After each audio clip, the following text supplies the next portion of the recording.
जय हिंद दोस्तों। High court का एक फैसला आया है जो कि बहुत ही शर्मनाक फैसला है। और ये फैसला जो है आर्मी, एयरफोर्स, नेवी के जवान जेसीओ के लिए लागू होता है।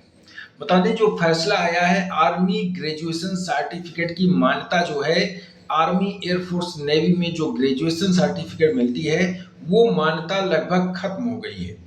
क्यों खत्म हो गई है? क्योंकि एक फैसला आया है जिसके आधार पर ये मान्यता खत्म मानी जा सकती है। इसमें मार्क कितने हैं, परसेंटेज क्या है और कौन सी डिग्री है, इसको लेकर ये मान्यता खत्म की गई है। आपको मैं वो खबर दिखाऊं उससे पहले बता दूं कि आर्मी की जो ग्रेजुएशन सर्टिफिकेट होती है वो आपको रिटायरमेंट के टाइम पर मिलती है। और वो रिटायरमेंट के टाइम पर जो आर्मी ग्रेजुएशन सर्टिफिकेट एयरफोर्स और नेवी में मिलती है वो मान्य ग्रेजुएशन के लिए और समकक्ष के लिए होती थी। लेकिन जो अब फैसला आया है वो चौंकाने वाला फैसला है। वो भी फैसला आपको दिखाते हैं।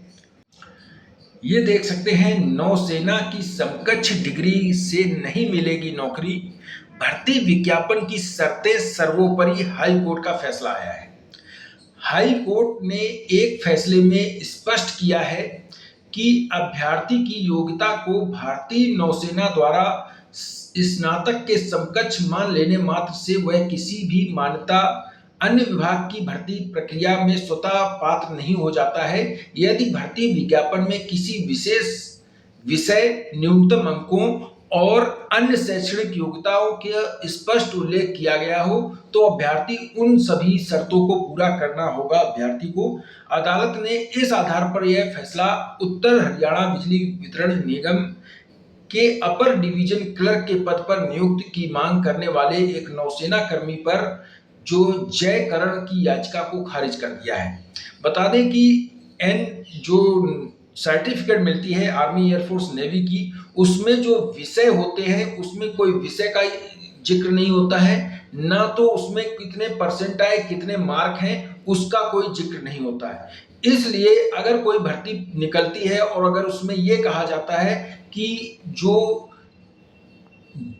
डिग्री होल्डर जो है वो इसके लिए अप्लाई कर सकते हैं और समकक्ष अप्लाई कर सकते हैं, तब तो वो वैलिड है। नहीं तो अगर उसमें यह कहा जाए कि इतने परसेंट वाले अप्लाई कर सकते हैं तो वो वैलिड नहीं होगी, क्योंकि इसमें न्यूनतम जो परसेंटेज भी नहीं दिया होता कितना परसेंट में सेना की ग्रेजुएशन सर्टिफिकेट है। और इसके बाद अगर ये कह दिया जाए कि बीए, बीएससी, बीकॉम ये डिग्री चाहिए, तब भी वो वैलिड नहीं है, क्योंकि वो डिग्री सिर्फ ग्रेजुएशन की डिग्री लिखी हुई है, ना तो उसमें ये लिखा है कि बीए की है, कि बीएससी की है या बीकॉम की है।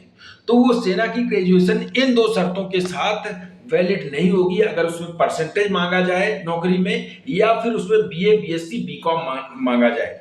तो ये जो फैसला आया है, सेना में जो ग्रेजुएशन सर्टिफिकेट मिलती है उसका क्या आधार है, किस आधार पर ये ग्रेजुएशन सर्टिफिकेट दी जाती है, तो अब ये कोर्ट ने भी दे दिया फैसला। इससे जवानों को बहुत बड़ा नुकसान होगा। वो सोचते होंगे कि हमें ग्रेजुएशन सर्टिफिकेट में हमारी मान्यता रहेगी, लेकिन ऐसा नहीं है। मान्यता सिर्फ तब रहेगी जब आपकी ग्रेजुएशन सर्टिफिकेट में ग्रेजुएशन केवल मांगा जाए और उस समकक्ष लिखा होगा। ये थी जानकारी। इस वीडियो में इतना ही। Thank you. जय हिंद।